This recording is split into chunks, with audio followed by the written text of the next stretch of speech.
Hi, this is Bob Miles. Over the years, especially since Lennon's tragic death at the hands of a crazed assassin in 1980, much has been written and said about John Lennon. Most accounts relate his beginnings as a member of the group The Beatles and his somewhat offbeat lifestyle. What is most incredible is that this interview took place only hours before his death, the last interview he and Yoko Ono would ever give together again. It was recorded on December 8, 1980, about 12 hours before the shooting. The setting is an office in his New York record label, Geffen Records. John and Yoko began with a discussion of their recently completed double fantasy album. Came over me all of a sudden, love. I didn't know what came over me. I was possessed by this rock and roll devil, you know. Suddenly I got the songs, you know, just suddenly, like had, if you pardon the expression, diarrhea of creativity. And in fact, we went in the studio and cut about 22 tracks and cut it down to 14 to make the dialogue. They were all dialogue songs, meaning that we were writing as if it was a play and we were the two characters in it. But it's real life, but not real as well, because on a song or a record, it can't be real. I mean, we could have taken it a step further and made this record so maybe she would be called Ziggy Stardust and I would be called Tommy. And then you would call it a rock opera, you see? But we always worked from our own selves as near as we could. So the album, the work we did on this thing is really a play, but we're using ourselves as the characters. And what we sing about in the record and the songs are real diaries of how we feel. But also, it's always not really, really real because it's a song and it's on a record and you project it in a different way. It was bigger than both of us, in a sense. I mean, we didn't try to be together, and also we're still not trying to be together or anything like that. It just seems like a very functional relationship. And this time when we were going to make Double Fantasy, because we haven't been working together as artists for such a long time. So we were both very scared. You know. I thought we were going to start fighting like dog and a cat, you know, like really fight over remix or whatever. So I was depressed about it, and John felt that too, probably. And when we went to the studio, we found that we were somehow we were ticking and starting to work together in a very inspired way, and we couldn't believe it.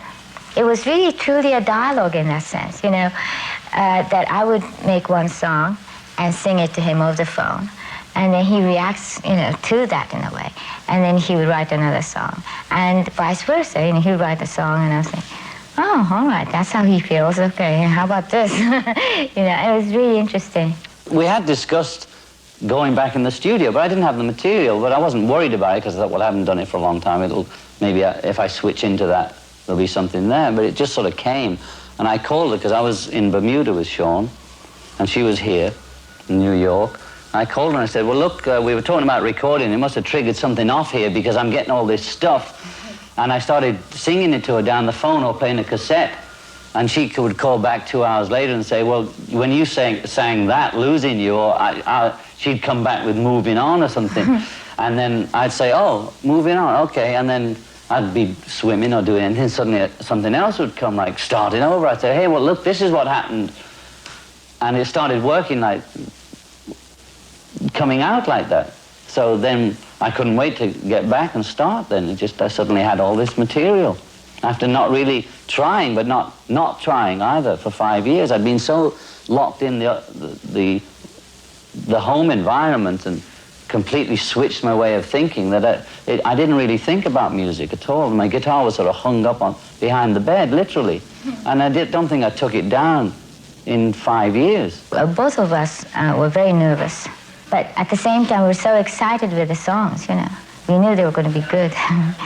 And we had 22 songs, and it was very hard for us to choose for the first album, like that.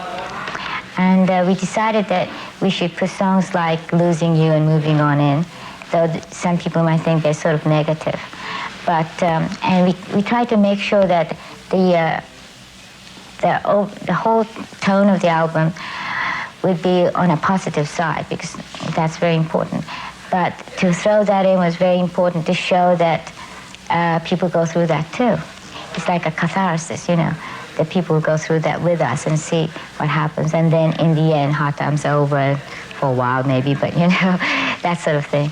I wanted, and we wanted to show a real picture, not just sort of all pretty, you know. It inspired me completely. As soon as she would sing something to me or play the cassette down the phone, I would, within 10 or 15 minutes, whether I wanted to work or not, if you call it work, I would suddenly get this song coming to me. And I always felt that the best songs were ones that came to you rather than... I do have the ability to, you know, if you ask me to write a song for a movie or something, and they say it's about this, I can sit down and sort of make a song. I wouldn't be thrilled with it, but I can make a song like that. But I find it difficult to do that, but I can do it. You know, I call it craftsmanship, you know. I've had enough years at it to sort of put something together, but I never enjoyed that. I like it to be inspirational from the spirit. And being with Sean and switching off from the business sort of allowed that channel to be free for a bit. You know, it wasn't always on. It was switched off, and when I sort of switched it on again, zap, all this stuff came through.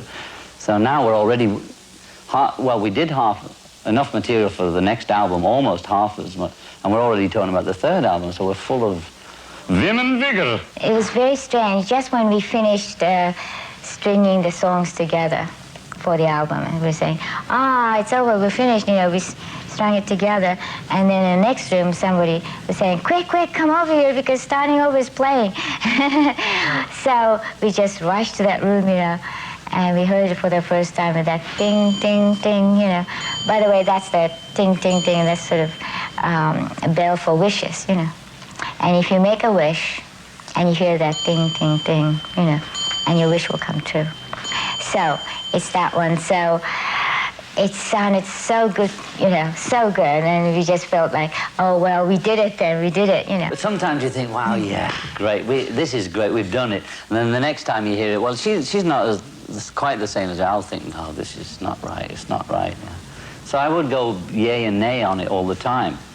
But I think, basically, we thought, if people will listen to it for what it is and not listen to it with preconceived ideas of how it ought to be or as compared to something else, then if people could listen to it just as if it wasn't even John and Yoko, just that it came over the radio and you accept it or not accept it as you hear it, not as you expect to hear John Lennon or expect to hear Yoko Ono or expect to hear an ex-Beatle or expect to hear whatever, or having read a good review or a bad review. Forget about that. Just get it on the radio, I thought, and it'll be all right. The way I looked at it was probably it's an album that's not going to do too well, but in the end, you know, maybe like 2 years later or something, people say, that was good, because I knew that the theme was good, I knew the dialogue was important, etc., and each song was all right, you know.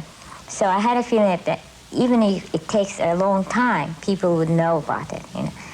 But I didn't know it was going to be that instant, you know. I was taking Sean and the nanny and the family to a little, except for Mother, who was here selling cows, in Bermuda to the Botanical Gardens for lunch, to the Italian restaurant, because I could get espresso and Sean could get some junk food. And I was just walking in, I looked down, and it was a botanical garden, and it said, we're in the office, folks, that's why it's buzzing. It said, Frisia, Double Fantasy. And it was some flowers. And I just thought, Double Fantasy, that's a great title. Because it has so many meanings that you couldn't even begin to think what it means. So it means everything you can think of. I mean, it's a double couple. It's real life, but it's still a fantasy because it's now in plastic and in photograph. And it's fantastic. And it sort of seemed to be perfect for a title of the album. And there's two of us. And it just sort of says it all somehow without really saying anything. It says everything. And it's a flower, actually. And also, you know, in the 10 years, we learned that John has his own fantasy, and I have mine too, you know. And that's all right, you see. And we don't have to unify our thoughts totally. I mean, there's an overall plan that we have, or a dream that we have, which we share, you know. But then we come from a totally different background. I mean, in a sense of men and women.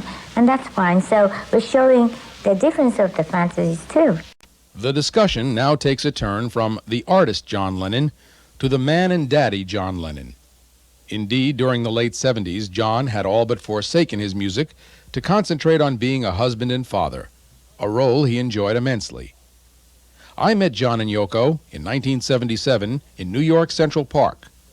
The Lennons had brought their infant son, Sean Ono Lennon, to see a marionette show at a theater in the park. We spoke briefly, chatted about his music and his accomplishments with the Beatles, but throughout the meeting, his concern was on the comfort and needs of his wife and child. When that show was over, he dutifully signed some autographs for the puppeteers backstage. His discomfort was easy to see, for this was no longer John Lennon ex-Beatle. He had evolved into a concerned parent and a loving husband, and he just wanted to be in the park that day, like other men in the park with their families. He walked over a hill, headed toward the Dakota apartments, his son Sean carried in a backpack on his slim shoulders, Yoko's hand clasped firmly in his. And I knew at that moment that the Beatles would never reunite the way they had been. For the innocence of these 4 carefree teenagers from Liverpool had been replaced with the responsibilities each of them had to face as adults, fathers, and parents. And that day, a part of my innocence had passed away, as I gained new respect for John Lennon, the family man. Even as I put it in my last incarnation, everybody's got something to hide except for me and my monkey. It means really that, you know, one cannot be absolutely oneself in public, because the fact that you're in public makes you have to have some kind of defense or whatever it is.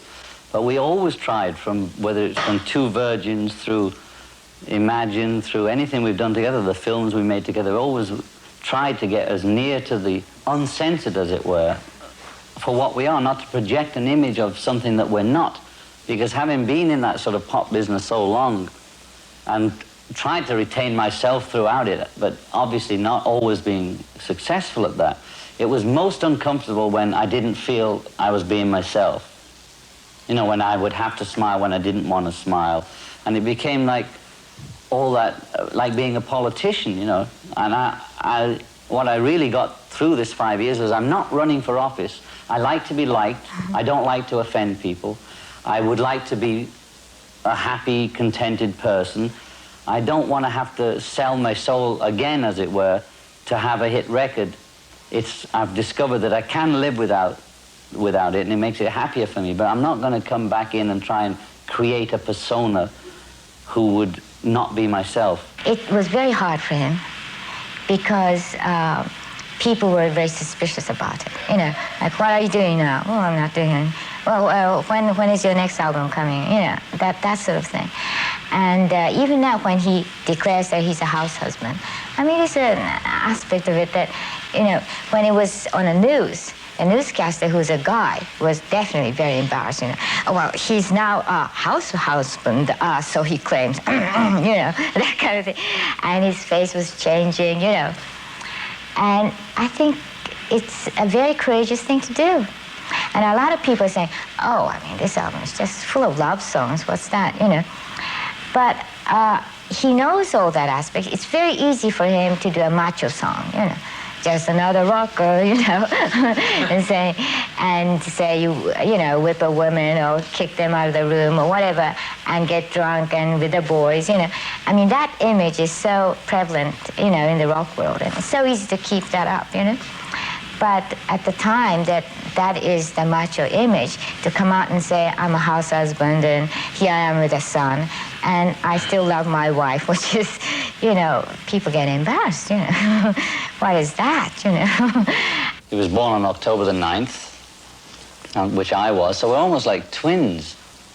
You know, the funny thing, if he doesn't see me a few days, or if I'm really, really busy, you know, and I just sort of get a glimpse of him, or if I'm feeling depressed, without him even seeing me, he sort of picks up on it. And he starts getting that way. So it's like I can no longer afford to have artistic depressions, which usually produced a miserable song, but it was something I could use, you know. So if I start going really deep, sort of wallowing in a depression, I kind of enjoy it or whatever one does with them, the best you can, he'll start coming down with stuff, you know, so I'm sort of obligated to keep up. But sometimes I can't because something will make me depressed and there's no way I can deal with it. And then he's sure as hell he'll get a cold or trap his finger in the door or something will happen, you know. And so now I have a sort of more reason to stay healthy and bright. I cannot no longer wallow in it and say, well, this is how artists are supposed to be, I suppose, you know, write the blues, you know. A boy was really programmed to go in the army. That was about it, you know. And you had to be tough, and you're not supposed to cry, and you're not supposed to show emotion.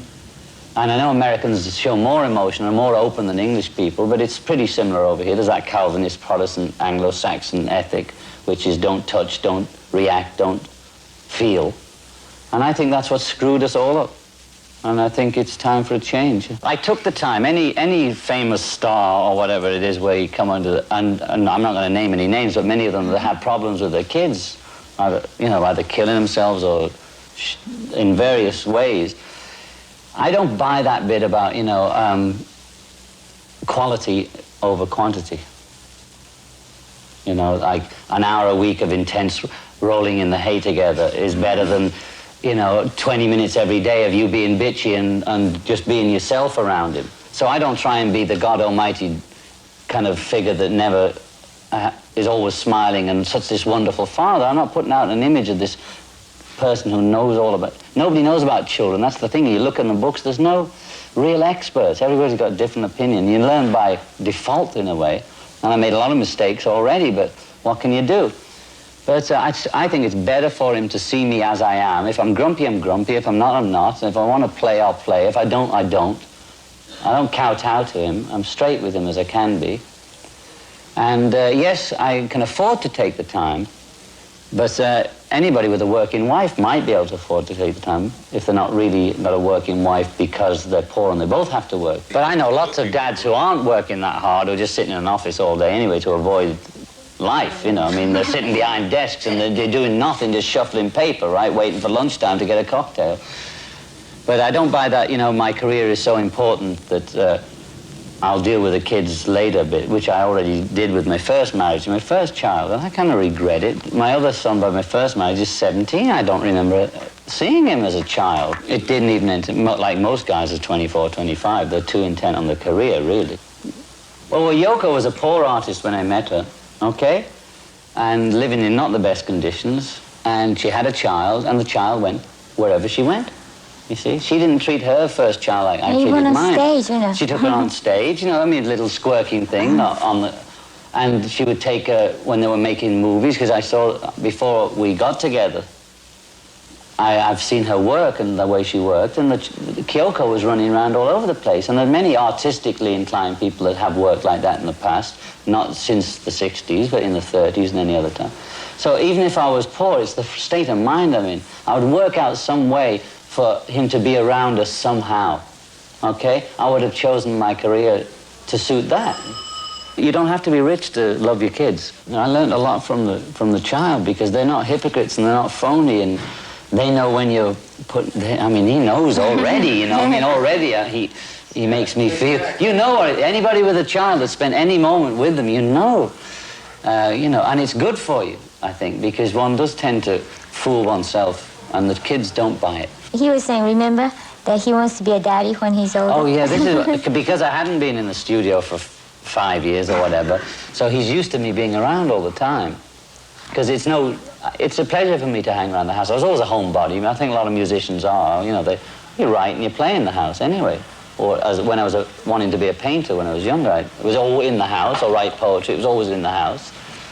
But I started the work, and he started seeing a bit less of me. I'd let him come to the studio, but it was a bit boring. He was excited, but long story short, at the end of the session, and it was going on, I got back on a night schedule where I'd be coming in when he'd be getting up. So he'd see me at breakfast, but I was a sort of shredded, okay, what, like that. And then one day we were sort of lying down on the bed together, so I'm maybe watching some cartoon or whatever. And he just sat up and said, you know what I want to be when I grow up? And I said, no, what's that? He looked me right in the eye and said, just a daddy. And I thought, mm-hmm. I said, you mean you don't like it? That I'm working now, right? And going out a lot. He says, right. I said, well, I'll tell you something, Sean. It makes me happy to do the music. I might have more fun with you if I'm happier, right? He said, mm-hmm. By this time in the interview, John and Yoko were turning into a retrospective mood, looking back on those early years. John was about 15, and Paul McCartney, 13 years old, When they first met, John talked about meeting McCartney for the first time and knowing almost immediately that this was the man he wanted for a partner. I was saying to somebody the other day, there's only two artists I've ever worked with for more than one night stand, as it were. That's Paul McCartney and Yoko Ono. I think that's a pretty damn good choice. Because in the history of the Beatles, Paul met me the first day I did Bebopaloola live on stage, okay? And a mutual friend brought him to see my group called the Quarrymen. And we met and we talked after the show, and I saw he had talent, and he was playing guitar backstage and doing 20 Flight Rock by Eddie Cochran. And I turned around to him right then on first meeting and said, "Do you want to join the group?" And he said, And I think he said yes the next day, as I recall it. Now, George came through Paul, and Ringo came through George, although, of course, I had a say in where they came from, but the person I actually picked as my partner, who I recognized had talent, and I could get on with, was Paul. Now, 12, or however many years later, I met Yoko. I had the same feeling. It was a different field, but I had the same feeling. So I think as a talent scout, I've done pretty damn well. As dramatic as the meeting with Paul McCartney was, it was another encounter that would radically change John Lennon's outlook on life. It was 1966 at a gallery in London. John was about to meet a young artist named Yoko Ono, and he would also be coming to terms with her unusual artworks, something for which his boyhood years in Liverpool had not prepared him. As you listen, pay close attention to John and Yoko's comments and ideas. They speak always in terms of their art, of human emotion and feelings, of their message to the world, and of their indisputable love and enormous personal respect for one another. It was sort of 1966, and I got a call from a guy called John Dunbar, who used to be married to Marian Faithfull. You know, everybody's connected. And he had a gallery in London called Indica Gallery, an art gallery. And I used to go there occasionally to see whatever art show was on, you see. And he said, "Oh, I've got this, there's this fantastic Japanese girl coming from New York, and she's going to do this other thing, but she's also going to put on an exhibition at my gallery. And it's going to be this big event, or something about black bags." And I thought, "Ooh, orgies, you know." You know, these artists, they're all ravers. You know, it was in the days of happenings and paint and all that stuff, right? So, I go right down there, you know, for the opening. Goody, goody, you know. Goes down, see what's happening. I get down there, and it's the night before the opening. I thought there was going to be a big party and an opening and the whole bit, you know, a big I didn't want to get involved. I wanted to watch, you know. I get there, it's all white and quiet, and there's just these strange things all on display, like an apple on a stand for £200, when the pound was worth $8 or something, or whatever. And there's hammers and saying hammer and all this very peculiar stuff, and a ladder with a painting on the sky. Or it looked like a blank canvas on the ceiling with a spyglass hanging from it. So I'm looking around, and there doesn't seem to be many people. There's a couple of people downstairs, and I didn't know who was who. So I get up the ladder, and I look through this spyglass, and it said yes. And I took that as a personal positive message, because most of the avant-garde artists of that period were all negative, you know, like break a piano with an axe. It was mainly male. I'm looking at the female here. It was mainly male art, and it was all destructive and you know. But here was this little crazy message on the ceiling. And then the guy introduced me to her, and she didn't know who the hell I was. She had no idea. You know? She was living in a different environment altogether. And I was saying, well, I thought, well, this is a good con, isn't it? Apples for £200 and hammer and nail. Who's going to buy this, you know? I didn't know what concept art was, which in a nutshell is the idea is more important than the object. So that's why you won't see many rich concept artists around, because you can't really, you know, like the guy that wraps up what's the guy that wraps up the...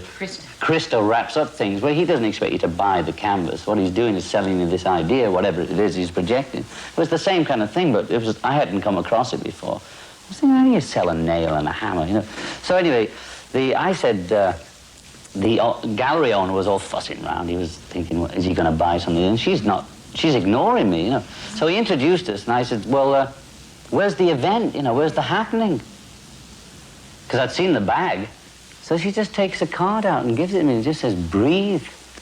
So I said, You mean that? She said, you got it. I said, all right, I'm beginning to catch on here.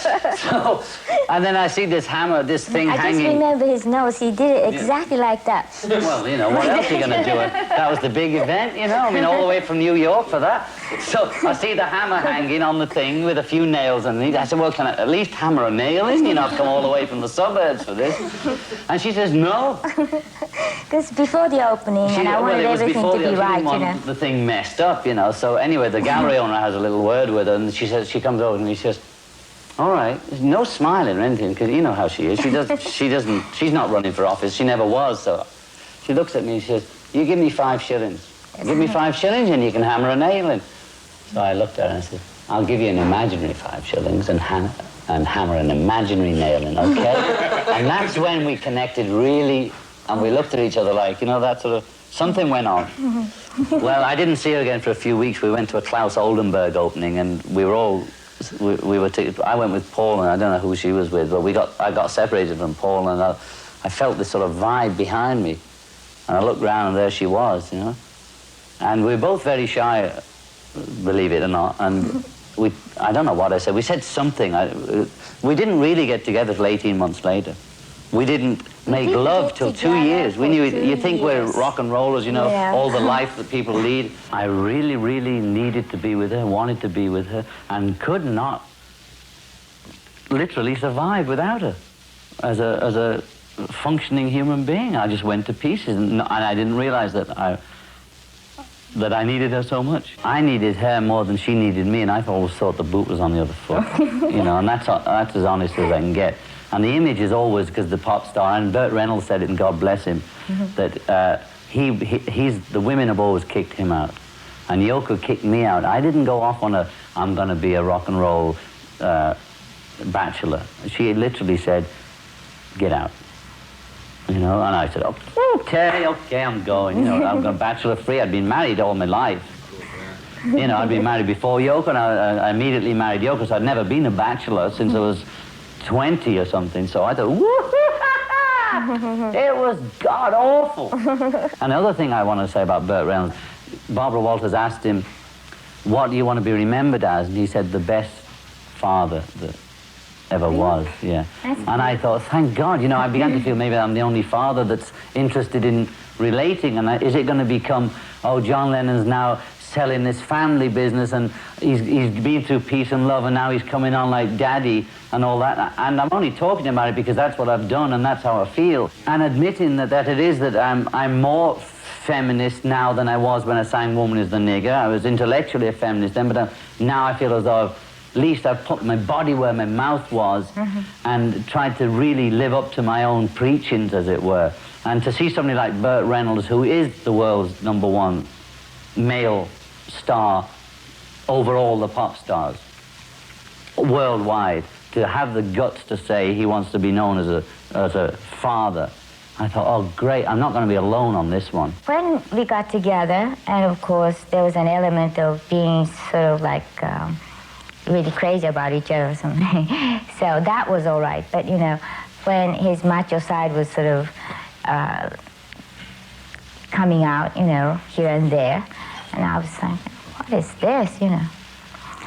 And on top of it, the world was against me. So, I mean, the whole world is behind this macho guy, you know. What's this, you know? I was really getting sort of upset about it. So by the time it was 1973, was it? I just felt like saying to John, well, look, why don't you just go to LA and have fun, you know, leave me alone, you know. And I just wanted to think straight, because I couldn't think straight anymore, all that going on, you know. And then when we came back together again, I think that he really tried hard in a way to make it work. And all the things that he did since then, I just can't help, you know, I started to have a sort of a renewed, or whatever you call it, just a great respect for him. I thought, wow, I didn't know that this guy can do this, you know. I mean, I knew that he could do other things. I mean, he's talented, you know, I mean, and all that. But this I didn't believe that he could do, you know. One is to just leave the whole business to me. Just give me carte blanche. I think you need a lot of courage to do that, you know. Like saying, here's a blank check, you want to take care of it, you know. And in fact, he gave me it was symbolic, but gesture. But he gave me a blank check, just signed it, and I had it framed, you know. Great, you know. And also, he felt that he should take care of Sean. But that was not for me in a way. I think he wanted that experience. And I think that a lot of people, a lot of guys really want to secretively, you know, there's some guys who want to stay at home. That suits their temperament or whatever. Or they want to cook, you know, but they're sort of shy about it. There are a lot of guys like that, you know. And I think he enjoyed cooking. I think basically he likes to stay at home. And he doesn't like to do business, you know. Now, I never did business either, but I prefer doing business to staying at home, let's put it that way, or taking care of a child. I just can't do it, manage it. So it's just an individual difference. But it worked out very well because then by that time, the world made it so difficult for me that the only area that I can channel my energies into was this family business. So I thought, all right, let's do that, you know. Almost from the start, John and Yoko experimented with sound as art, staying up all night, howling and making strange noises into a tape recorder. The resulting collage of unusual sounds went into an album called Two Virgins. Some of the recording techniques they used, as well as public reaction to the nude photos on the cover of that album, are what we hear next. I used to have a place where I worked in the house again upstairs in my first incarnation with another wife and kid. And I used to make kind of freaky music at home. And you would hear it coming through on things like Tomorrow Never Knows on Revolver or Rain and some little backwards things, but I never made that the whole... You had sort of freaky stuff, cassettes, but you know. at home I would make far freakier stuff, you know, which I would take the sort of most usable and add it to the Beatles, or to my tracks of the Beatles, whether it was Walrus or Strawberry, but whatever, fiddle around a bit, or put loops, or, you know, something fun. But at home I was really far out, and I had a kind of little studio, which was really just a lot of tape recorders, and we made two virgins that way. She came over for a date, as it were, and I didn't know what to do, and she didn't know what to do. I said, you know, I didn't know what to do with her, so I said, you want to go upstairs and play with the tapes? You know? So, because we didn't know what to do, we did play with the tapes all night. And we made two virgins, and I was showing her all my different tape recordings and how I made the funny sound. You were running around. I was running around pushing buttons and playing the Mellotron, and she started into the Yoko Ono stuff, which is now stuff you hear on B-52s, or Lenny Lovitch and all that stuff. She started doing this, and all that, and I thought, this is great, and I was going on the tapes, and she was going, and we made a tape all night, and in the morning we made love as the sun came up. But we'd made this album's worth of sound together without consciously setting out to make something. And that was the first togetherness. And we shot the cover ourselves privately, and it wasn't, you know, we just got somebody to set the camera up, took the shot, and put out Two Virgins. That was the start of the whole shebang. What are they doing? This Japanese witch has made him crazy and he's gone bananas. But all she did was take the bananas part of me out of the closet more, you know, that had been inhibited by the other part. It was a complete relief to meet somebody else who was as far out as I was, you know, that was the real thing. Oh, now we'd like to have a commercial success, but when we made Two Virgins, we weren't worried about commercial. We just wanted to put out a statement of where it was at, you know. We wanted to share the thing. Naively. Well, not naively at all, because some people accepted it and a lot of people didn't, but the thing had an effect, that the fact that, you know, an Elvis Presley would take his clothes off and expose... Now, we had other shots for that cover, which made us look a lot more sexy and attractive. Believe me, you know, if you pose a certain way and you just do it like this. Better. And there were a couple more shots that later came out in the calendar with the Live Peace in Toronto album, where we look a little more attractive as a couple in a star kind of way. But we deliberately chose the one where we were standing there, you know, in all our glory, like a little flab around the waist, the legs a little, you know, nothing pretty about it. We wanted to say, we met, we're in love, we want to share it. And it was a kind of statement as well of of an awakening for me too, you know. This Beatle thing that you've heard all about, this is how I am really. You know, this is me naked with the woman I love. You want to share it? And people did and people didn't, but now you can't get it for $200, two versions, right? So that's the way it goes. As John and Yoko worked together, loved together, and eventually married, the influence of their individual artistic abilities began to meld. Yoko got more into music. John experimented with film and painting. Overtones of politics became more recognizable in their works. As the turbulent 60s became more uncertain, themes such as Give Peace a Chance became national anthems for Vietnam protesters. Recorded during their first bed-in 1969 in a hotel room in Montreal, John and Yoko were determined to focus attention on themselves and thus on making love rather than war. It was also the debut record for the Plastic Ono Band. Here, John and Yoko discuss the interrelation of art, politics, communication, and love as it applied to those turbulent years. Some of the ideas that she wanted both of us to do then, I must say I was more square then than I am now in a way, that I wish we'd done because now other people have done them because they, and I would say, no, I'm not going to do it. Are you kidding? I'm not doing that. You know, I would start reserving, you know. So I don't want to do that, you know.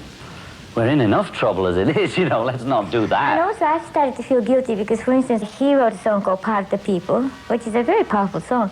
And then my Open Your Box was on the B-side, and of course that was banned in America, you know, and that sort of things started to happen.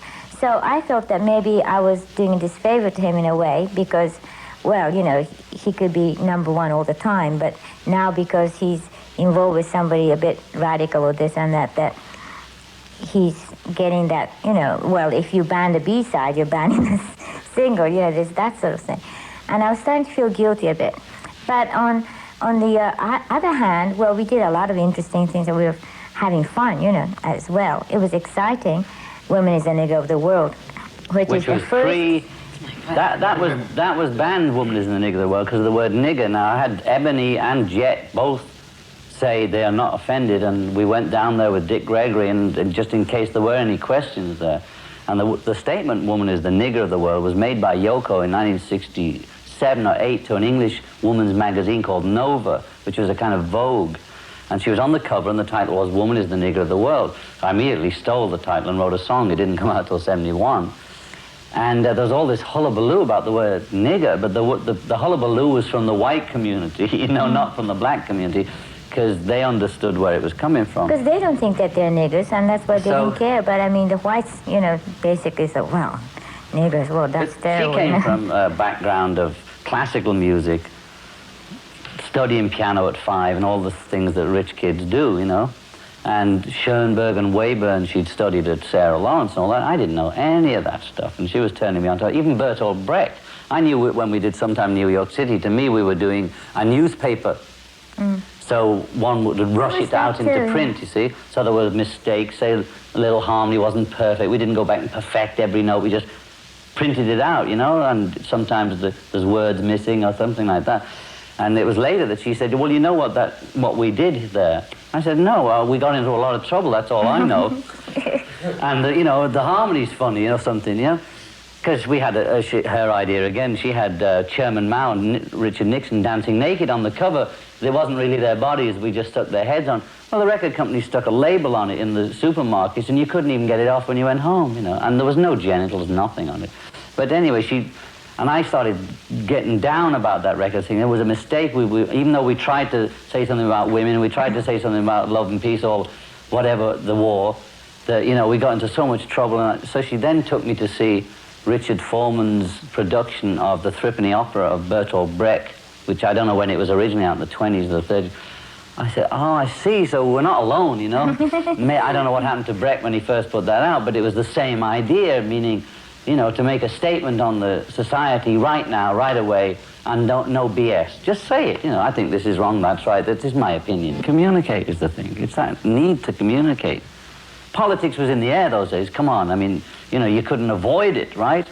And being artists, when we get into something, we get into it. You know what I mean? We want it to be right so there, involved. down on the front lines. You know, but as we always said to everybody, with flowers, but still right down there. You know, we want to go all the way with it, and I think we did go all the way with it too. You know, our intentions were good. Love is the only thing that is going to change the society in that sense. I think love is a very powerful political weapon as well.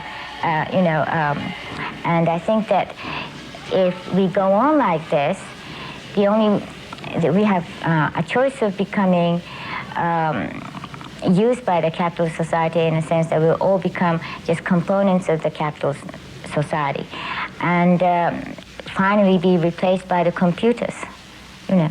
Or we'll just stand up and have a human renaissance, you know, just say, we're human again. You know, we want to reach each other and hold each other and become human again. Not only the fact that we got together and boom, it was like an explosion, but there was also the Beatle thing about us getting together and whether they split because of us or not, or whatever the reason, all that stuff. The Beatles were splitting, the Beatles were arguing, John and Yoko was getting together, the anti-Vietnam crusades were going on all over, and we were involved in so many things, and we were putting out so much work, and we were making movies, making public appearances, performing at shows, and traveling the world and doing all that. There was no time to reflect. There was only time to put out immediate impressions of what was happening. Well, we were really honest about it. You can say that, you know, maybe we were naive, but still we were very honest about everything we did, you know. That's why I referred to the word is love on Rubber Soul. Straight through to all you need is love, to give peace a chance, to imagine there's no countries, imagine no war, in other words, to write to this moment now. This album doesn't say imagine the whole world like that, because I've said that in a way. What I'm saying now is, now let's put the spotlight on the two of us and show how we're trying to imagine there's no wars, to live that love and peace. Imagine, there was a time, you know, when you didn't have to have a passport to go from country to country. What kind of world did we create? Really, it used to be you could go around, you know? What is this game that you can't get, that somehow this is America and then just across the field is Canada, and that you have to have all kinds of papers and pictures and stamps and passports, and the concept of imagining no countries, imagining no religion, not imagining no God. Although you're entitled to do that too. Imagining no denominations. Imagining that we revere Jesus Christ, Mohammed, Krishna, Milarepa equally. We don't have to worship either one, that we don't have to, but imagine there's no Catholic Protestant, no Jew Christian, that we allow it all, freedom of religion for real, I mean, for real. The discussion turned to the Plastic Ono Band itself. More of a channel for creative expression than an actual band, it was a powerful means for the Lennons to air ideas and concepts into which they had gradually evolved.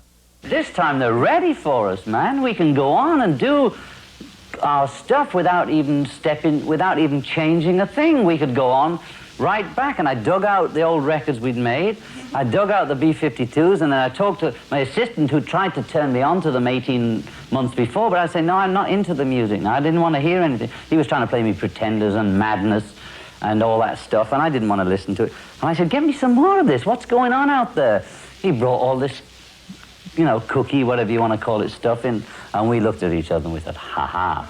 They finally caught up to what we were trying to do all the time, which is another form of expression. And we thought, this time, surely they're going to understand it. And here we are doing it again. It's not that much different from what we did. If you take the Plastic Ono Band albums, which are titleless, I call mine Mother for reference. It had Mother and God and a couple of tracks like that on. And her album, which was a same cover but a kind of reverse trick, the first track on her thing is called Why. You play that, and you play something modern now, and see if we weren't on the right track in 1969 and not. Right on is the word. Right on we were. Right on. Even now, you know, I had this thing about, oh, if Yoko is on the album, oh, she's going to be the freak, so, you know, let's not buy the album. months. I was very worried for John's I sake. sat her down and said, listen. She doesn't like listening. She likes to either do or do something else. Yeah, I held her in the listen chair and said, listen to this rock lobster. Listen to this stuff, you know. So what I did was, in this album, I'm not really freaking out so much. Even in Moving On, when I do that, sort of end it a little bit, you know, just sort of modestly. I was worried, you know, again, maybe some sort of record industry people or something would say, oh, Yoko is doing a freak number, and, you know, that might kill his chance again. So I was very careful this time. But I wouldn't have done it if we hadn't done it together. That was the point which your insecurity makes you say that. But the fact is, if I couldn't have worked with her, I wouldn't have bothered. I wouldn't enjoy just putting an album out by myself, having to do this by myself, having to go to the studio by myself, because I've had the sort of, even though I was in a group, I've had that kind of game before. You know, I didn't want to work with another guy even. You know, the fact of man and wife working together and presenting ourselves as man and wife, not as a sexual object male or her even separately as a sexual object female that sings love songs and is available to the audience. It's not that. We're presenting ourselves as a couple, and to work with your best friend is a joy, and I don't intend to stop it. If we hadn't had the success we'd had with this record, I would have been quite happy because I know I can live without it. The life and times of John Lennon were turbulent indeed. It was an era of new social awareness, civil rights gains, and for Lennon, a continuing series of personal disturbances to which many celebrities grow accustomed. In 1968, his first wife Cynthia filed for divorce, claiming adultery. In 1969, an auto accident involving John, Yoko, and her daughter Kyoko made headlines, although no one was seriously injured. In 1970, London police closed an exhibition of John Lennon's erotic lithographs on obscenity charges. The charges were soon dropped. And in 1972, John's visa expired, setting off a 4-year battle in the federal courts, during which time he is threatened with deportation. The battle was won on July 27, 1976, when amid much public pressure from fans, fellow artists, and even from New York's Mayor Koch, the judge ruled that John Lennon could apply for U.S. citizenship and remain in the United States. He does just that, and now turns inward toward his family and toward establishing a new life in New York. Between 1975 and 1980, Lennon was conspicuously absent from the recording and music scene. His record company, Apple Records, was in trouble and eventually went into receivership to be divided by the courts. The remaining Beatles each stayed in the public eye with record hits. Paul, with his wife Linda, performed as Wings, as they had done since 1972. George Harrison scored with several moderate hits during those years. Ringo Starr, ex-Beatle drummer, created his own portrait label, but was unable to succeed on the charts despite numerous releases, as he had done with his earlier albums, Ringo and Goodnight Vienna. In his first musical effort in nearly 5 years, John Lennon goes into a studio and comes out with Starting Over, a tune which crystallizes his career, his mental outlook on the world, and his rededication to the music he loved. It's like the channels on the radio were jammed, you know. I was not getting clear signals. And after 10 or 15, almost 20 years of being under contract and having to produce two albums a year in the early days and a single every 3 months, regardless of what the hell else you were doing, or what your family life was like, what your personal life was like, nothing counted. You just had to get those songs out. And Paul and I turned out a lot of songs those days, and it was easier because it was the beginning of our relationship and career. Paul and I developed in public, as it were. We had a little rehearsal in private, but mainly we developed our abilities in public. But then it got to be format and sort of not the pleasure that it was, and that's when I felt that I'd lost myself. Not that I was on purposely being a hypocrite or a phony, but it took something away from what I set out to do. I started out to do rock and roll because I absolutely liked doing it. So that's why I ended up doing a track like Starting Over. It's kind of tongue-in-cheek.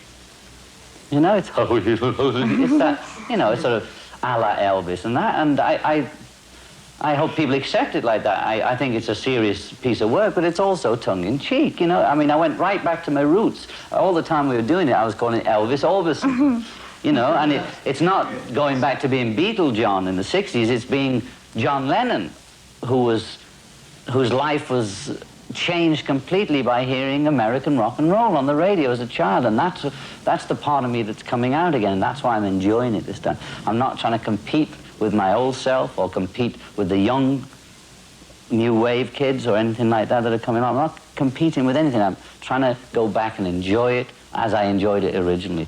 Indeed, this evolution is what John described as a continuum of his work, rather than isolated periods such as a Beatle period or a post-Beatle period. It is an artist's objectivity about his work which makes him outstanding, and it is this type of objectivity which makes the Lennons so special as artists and as people. We're not presenting ourselves as the perfect couple because we don't want to get into that bag either, right? Because we're trying to present what it is, you know, a relationship that lots of other people are having, but they're maybe not songwriters and they don't express it that way. And the letters we're getting back are from couples, apart from the kids who just like it as music.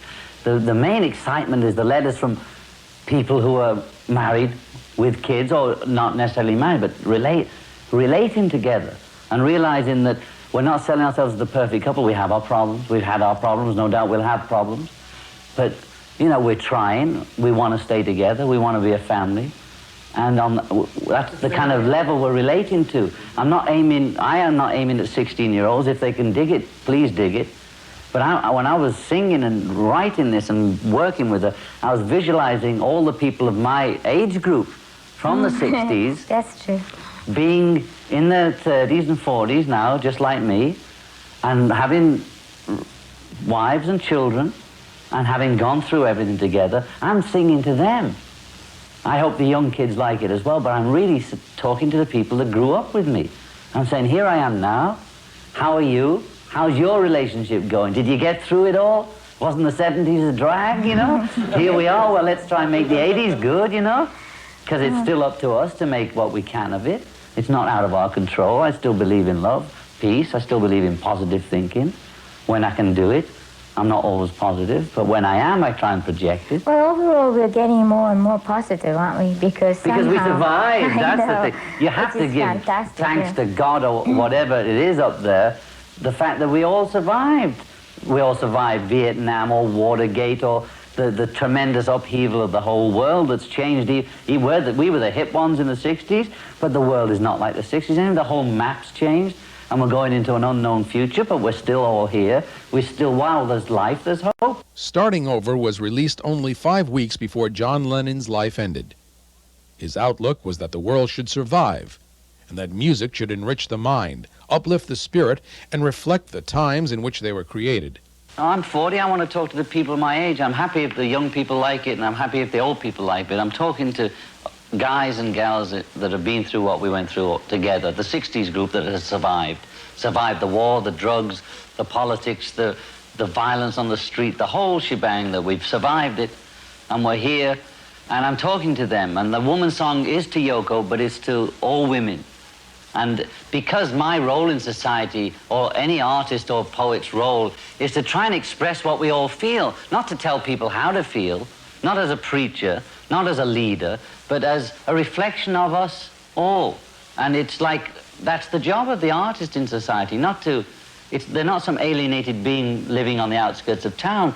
It's fine to live on the outskirts of town, but artists must reflect what we all are. That's what it's about, artists, or poets, or whatever you want to call it. And that's what I'm trying to express on behalf of all the men to all the women. Through my own feelings about women, when it dawned on me, you know, my God, it is the other half of the sky, as the late, great Chairman MacDougall said, right? I mean, they are the other half of the sky, and without them there is nothing. And without us, there's nothing. There's only the two together, creates children, creates society. So what's all this BS about, you know, women are this and men are that? We're all human, man. We're all human. The years John had spent as a husband and father gave him an insight into the plight of women that few men experience. He advocated honesty in relationships between men and women, and detested the macho image that many men adopt as an alternative to communicating with women. Well, isn't it time we destroyed it? Because where's it got us all these thousands of years? Are we still going to have to be clubbing each other to death? Do I have to arm wrestle you to have a relationship with you as another male? Do I have to seduce her or come on with her that I'm going to lay her because she's a female, or come on at some sexual... Can we not have a relationship on some other level besides that same old stuff all the time? I mean, it's kid stuff, man. It's really kid stuff. And I don't want to go through life as a... pretending to be James Dean or Marlon Brando, you know? In a movie, not in real life, even in a movie version of them. Under the name of freedom, people wanted to not have dialogue with each other, but just wanted to just hang around being, you know, single kind of thing. But I mean, it's good to, and I'm not promoting marriage or anything like that. I'm just talking about marriage of the soul, the mind, you know, sort of exchange of spirit and soul, which you can have with women or men. We are people, first of all. And there are many things that we don't know about human beings, you know. I don't know about it either, but there's an immense possibility. And I think our rights and our freedom and our power goes beyond those systems. And we shouldn't limit ourselves to that. So in a way, you know, instead of fighting for that, we can trust in ourselves, center ourselves, and rely on our own power, which is immense. Each person is like a total universe, and we're very powerful people, you know. So we should sort of realize that rather than to try to fight and get something outside of ourselves. Now I know both sides. I mean, it's better to know both sides, you know, because I went through situations where I was really penniless and I had to, you know, sort of scrounge around and all that. That was interesting, too. It was an interesting experience. So both, you know, both ways it's interesting. But I had to really understand about women's problems in a sense, well, in a sense, I bypassed that because of my background and because after that I was being an artist here and everything. And in a way, I bypassed it until I met John and realized what women are going through. So it was a very good education in a way. John and Yoko believe the internal resources which they tapped within themselves as artists are available to all of us as children of a greater universe. The Lennons were firm believers in positive brain power, setting and projecting of goals, and the need to dream of what might be. We always had, there's a human race dream, you know, like we always wanted to fly, so now we have planes, you know. And the next probably dream is wanting to be peaceful. Well, the other great dream of mankind, one was to fly, which might have taken us a long time, but it took somebody to imagine it first. Yes, kept imagining. Second was reach the moon, right? Yes, which we reached. Which we reached. Now, it was an American in an American rocket because that was the way history was at that time. But mankind reached the moon because they said one giant step for mankind. It was for all of us we went to the moon. We were always saying, you know, like wanting the moon or, you know, this. But nowadays, even football players are doing it, right? Which we were doing then, which is projecting the future in a positive way. Now, people are saying, no, you're naive, you're dumb, you're stupid. Okay, it might have hurt us on a personal level to be called names, but what we were doing, you can call it magic, meditation, projection of goal, which business people do. They have courses on it. The footballers do it. They pray, they meditate before the game, they visualize themselves winning. Billie Jean King visualizes every move on the court. What we were doing, we were early pioneers of that movement, which is to project a future which we can have goals which we can reach, right? People project their own future. So what we wanted to do was say, let's imagine a nice future. She's right. The males like even Aldous Huxley and George Orwell, who produced 1984, you look into Orwell's life, it was all torture and this, that, and the other, and he was brought up in a certain environment in a male-dominated society full of Marxist stuff about Spain, and they were all from the whatever, that period when they had those dreams of socialism answering everything, right? And their dreams fell to dust after the war, and then they wrote these books projecting this horrific big brother, monsters controlled by robots, and even now I think these people that project this space fantasies are projecting war in space continually, with women in miniskirts, available sexual objects, and the men with super macho John Wayne guns on their hips. I'm saying it's time for the people to get hip to that, man, because they're projecting our future. Do we want our children to be out in space, or grandchildren fighting, maybe not Russians, but Venusians in space? You see, if it works for a football player and a tennis player, it can work for all of us. We have to project a positive future.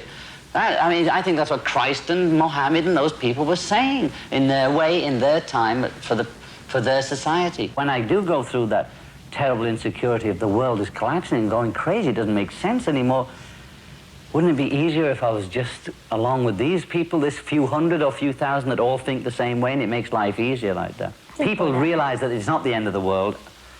The apocalypse is not going to happen, no matter what some person might threaten us with. Those people have been waving those end of the world. I remember those, the end of the world is nigh cartoons when I was 12, you know. My whole generation, our whole generation was brought up with the H-bomb. I remember Bertrand Russell and all the H-bomb, and the reason that we were rock and rollers apparently in the 50s was because the bomb might go off any minute. You know, I mean, I don't think that's going to happen. I really don't think it's going to happen. People like politicians rely on the fact that the people are not thinking, you know. And if each person, all of us, would really be centered, you know, and really start thinking for ourselves, then they don't have a chance. Because we're like a really very powerful gods and goddesses, you know. In retrospect, if I was trying to say that same thing again, I would say the people have the power. I don't mean power of the gun. They have the power to make and create the society they want. We all created this together. It wasn't a few kings or a few generals. We might have invested the power in a Napoleon, or the Germans might have been hypnotized by Hitler. Does that make the Germans different from the rest of the human race? No way. You know, it could have happened anywhere. It just happened there at that moment in time. Okay? And also, the world does, we do breathe in and we breathe out. So you go to the left, you go to the right. It's all, in the long term, it's meaningless. Even since I was conscious of politics, it was the right in the 50s, the left in the 60s, and sort of nothing in the 70s, and it's going to the right. If everybody's going to panic and just react to an illusionary right wing that's going to kill everybody, well, that's what you're going to get. I believe that it doesn't have to be like that just because the guy has a right wing or supposedly has a different political view than other people. Now, personally, I've never voted in my life. How do you like that? Now, there's a Beatles book that was handed out on the 1964 tour, a book of photographs, and on the top of it, it shows this young John Lennon in his usual big mouth way saying, "No phony politician's ever going to get through to me." Well, I take the phony politician out because I don't think all politicians are phony. I don't think I won't categorize even politicians now because I've learned a lot since I was 23. But I don't think politics is the only answer, you see. I think this idea that we elect these leaders and then expect them to do miracles for us. Now, Kennedy is a big dream for everybody because he didn't live to fulfill or let us down. And it's not to negate what Kennedy was and what he means to people. But the reality is, had he lived, how do you know how well he would have done at the time, right? Or how the war would have gone and how everything would have gone. So investing leaders with supernatural powers, whether they be pop stars, politicians, or movie stars, or football hero, it don't work. It just doesn't work. Because we put them up on the pedestal and immediately we want to knock them off. So Reagan's going to go in there.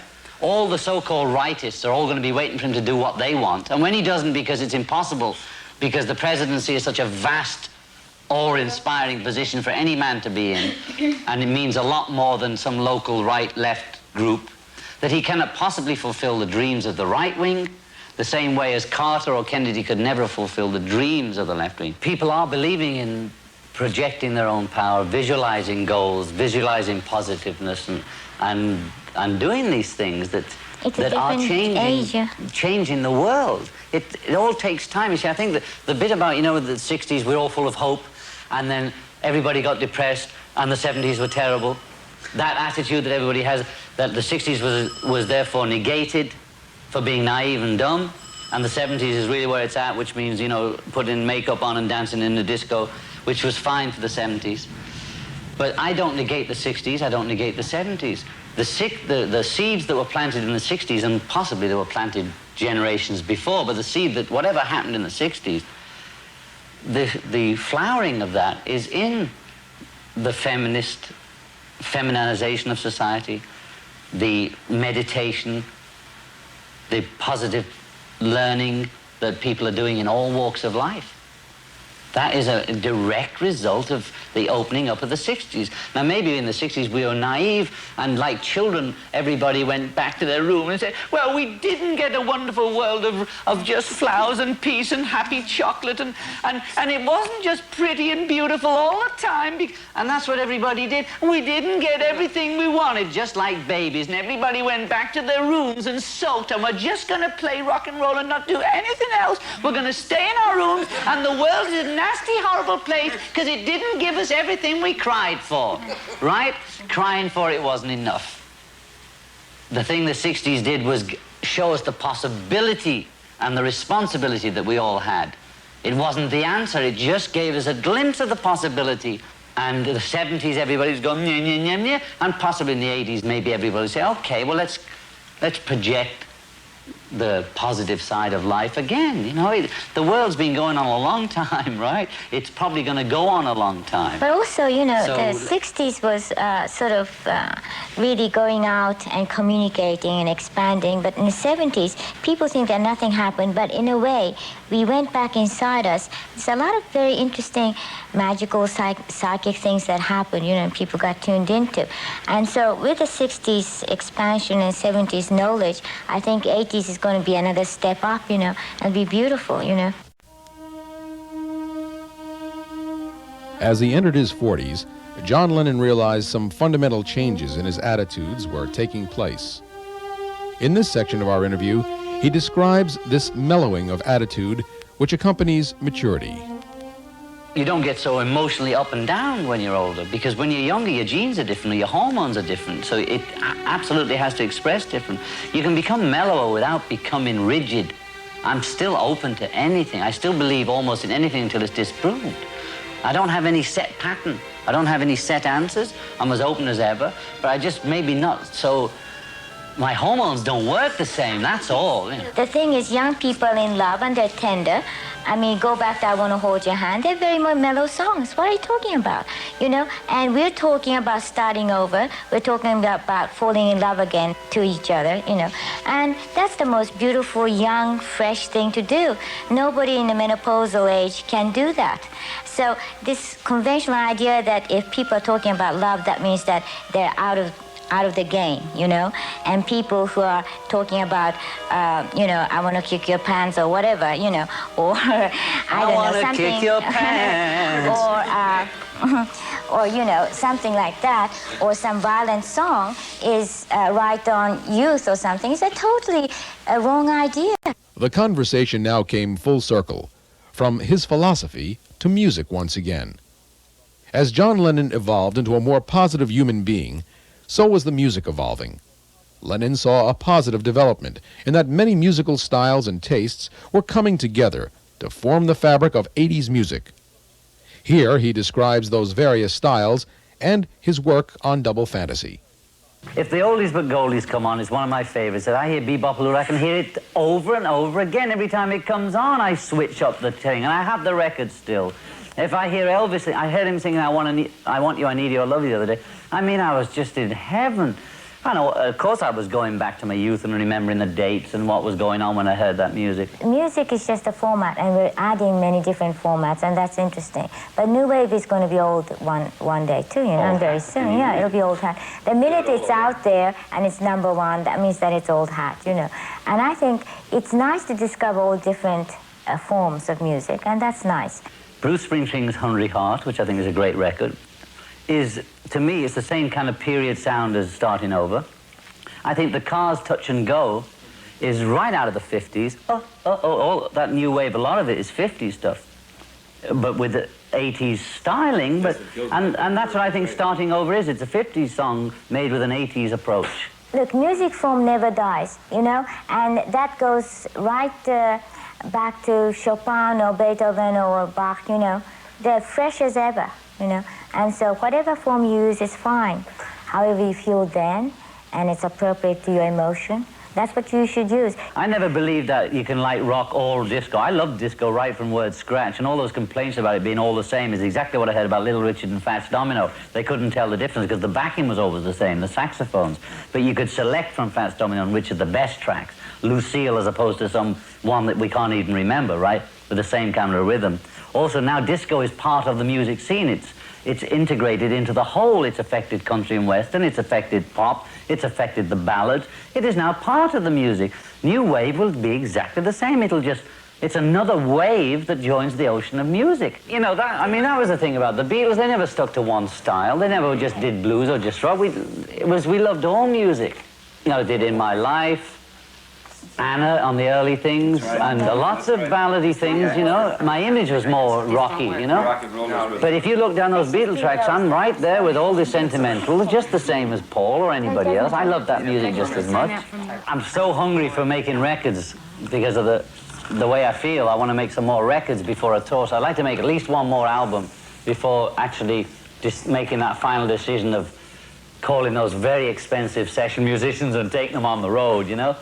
But when I went in there, I had no intention of going live, because I've noticed a lot of people like Clash and things like that don't do any personal appearance hardly anymore, and they just make a video on the record. And so part of me would think, oh, all right. But when we were playing in that studio, and then I don't know whether it was Tony, the bass player, or the drummer, after we'd done Starting Over, he said, can we do this again?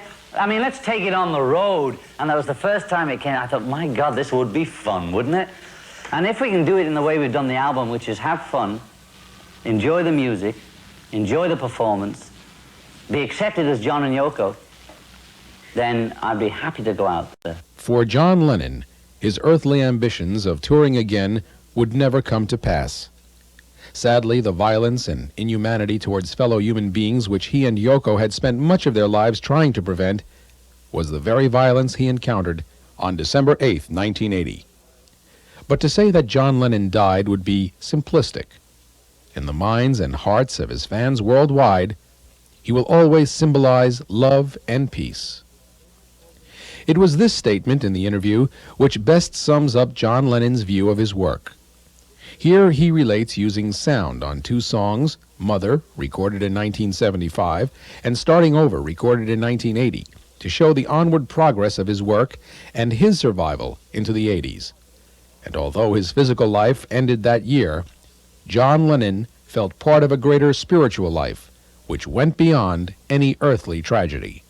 The beginning of Mother, the Plastic Ono album, you hear this litany, boom, you know, very slow church bell, which is like a death knell, you know, I don't believe in, and the Freudian things about mother and father.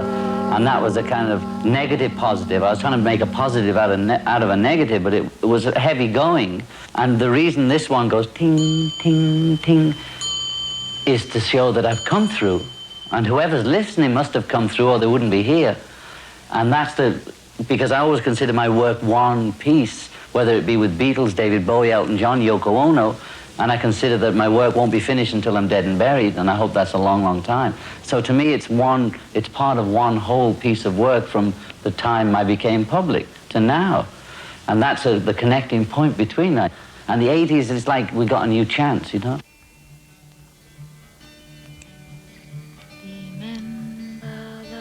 John Lennon, singer, composer, artist, husband, and father. Born October 9th, 1940. Died December 8th, 1980. A troubadour, a poet laureate for generations past and generations to come. In 40 years, he had accomplished much. He observed the world keenly and crystallized his feelings through art and song. But more than this, he participated in life, seeking to help the needy and encourage others to participate in the struggles for peace, love, and humanity in the world. When we think of the sadness of his leaving, we are comforted by the message he left behind, and we are compelled to pick up where he left off, to make this a better world in which to live.